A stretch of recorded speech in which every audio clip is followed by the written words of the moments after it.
Hey guys, it's Mark from North 7 Outdoors. Welcome to another episode of Tuesday Night Tackle Talk. Today I'm going to give you guys a few very key tips for the next time you go to swap meet and how to get the most product for the least amount of money. Coming up.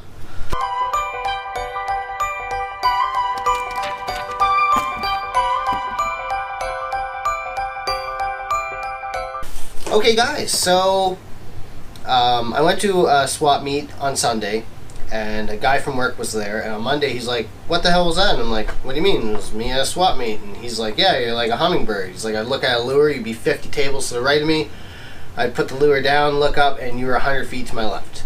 And I'm like, "Yeah, okay." And I never analyze it. Saving money just comes second nature to me, so I've never stopped to analyze how I go through a swap meet. So here's some absolutely key tips I've never thought about giving anyone. I guarantee you if you watch this, you'll learn one thing. So first off, let's talk about the difference between a sportsman show and a swap meet. So sportsman show is a hodgepodge of activities, outdoor enthusiasts. They do sell stuff.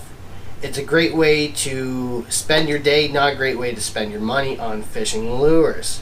A swap meet is an unwritten understanding that people are going there to sell their product and people are coming to buy their product. So a lot of times I just doodle at work if I've got nothing going on. I just write down ideas and key points I want to talk about. So that's what I did today to help me keep me more concise and to the point. Keep an open mind, okay? So when you go to a swap meet, it's not a good idea to go there and be like, "I want Strike King 6XDs. I have to have those. Those are what I want." You should only go to a swap meet if you want to get some high-end product at low prices. But if you're like, "I have to have Gary Yamamoto Senkos and they have to be black and blue flake," you're going to set yourself up for disappointment 9 out of 10 times. So there are two types of vendors. There's a pro and an amateur, okay? So you can easily tell the difference. A pro is someone that has everything set up in absolute detail. They're organized.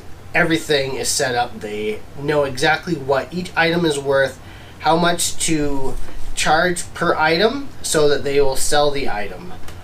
You can do business with them. I do.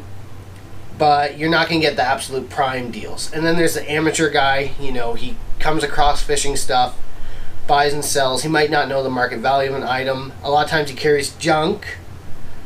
But you can get some crazy deals, you know, absolutely. Browse and scan. So when I first walk through a sportsman show, or a swap meet rather, this only works with like 50, 60 tables, you know, no more than 100. If you're going to the Bowmanville Tackle Show this Sunday, there might be 1,000 tables there. It probably won't work. I've never gone to it, but one day I will. So when I go to a swap meet, the first thing I do is walk through the door, okay? I go by every single table, okay? So it's like line up, down, up, down, up, down, and I stop at the end there, okay? I'm scanning. The whole time I'm scanning. Now, I might see things I'm very interested in, but I keep walking to the end so I can have a more complete idea of what's going on at the swap meet. So what I'm looking for key things. Like I'm looking for a guy that might have a bunch of junk, and then I see a Strike King crankbait in a package, or I see some Gary Yamamoto Senkos, or I'm looking for high-end stuff. So I'm just scanning Mustad Ultra Point, some owner hooks in a pack, you know, there's certain things I'm just looking by as I go up and down, up and down, up and down. I just make a mental note of everything. So I start at the back after I've gone, you know, just browse every single table. I've made mental notes to focus on the tables, working my way back. So now that I've showed you guys how I walk through tables and get to the back here, tubs. So a lot of times we've got tote bins, they've got bins going on there. Get right in there. Going to a swap meet is full contact, absolutely. Start digging. So a lot of times vendors forget what's in what tub. So they're saying everything in this tub is $2, everything in that tub is $4.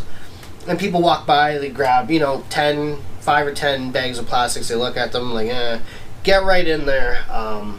An example, I found some Gary Yamamoto Senkos at the swap meet for $2 Canadian. So I mean, it's like $1.60 American for a pack of Senkos. That's a steal. But they're right at the bottom. Had to dig in for them. Absolutely. So the next tip I want to give you guys is misplaced lure location. So a lot of times lures will just kind of be in a pile, okay? They'll have a pile here on a table, pile here, pile there, okay? And the vendors kind of have them organized, but not quite. So what you want to do is, if you see a lure you like, you say how much for lures in this pile, and they'll say $6 as an example from last Sunday. So if you see a lure in there and you're like, well, everyone else wants $10 or $12 for that lure, you don't grab that lure. What you do is you grab your money first, you say here's your $6, and then you take a lure. So what happened is, that's how I played out that situation on Sunday. There was a guy that came in 10 seconds later, and he was right beside me. I don't know how he missed this conversation, but same pile of lures that I just paid $6 for a live target jerkbait. He pointed at a lure and he said, "Sir, how much is that lure?" The guy said, "That's a $20 lure in the store, sir. That'll be $12. Well, I'm like, what the heck just happened here? I just bought the same lure for $6. I'm like, okay, whatever. And the last tip I want to give you guys is buy in bulk. Okay, so vendors come there, they want you to buy in bulk. Vendors aren't really going to care about 50 cents here, a dollar there. So if you buy one crankbait and let's say it's $5, and you're like, "Sir, we take $4. He may or may not. He probably doesn't care if he makes that sale or not, to be honest with you.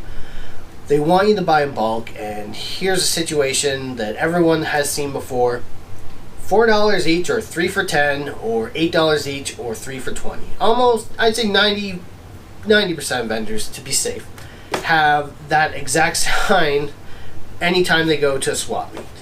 So they want you to buy in bulk, but you don't want to buy in bulk on their terms. You want to buy in bulk in your terms. So you have all the time in the world to collect lures how you see fit. So you're sitting there, you're like, this lure is $6, this lure is $5, that lure is $4, that lure is $8, you know, and all of a sudden you have like $68 worth of lures.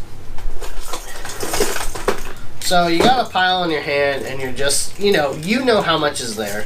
You've counted out each lure. You've got all the time in the world.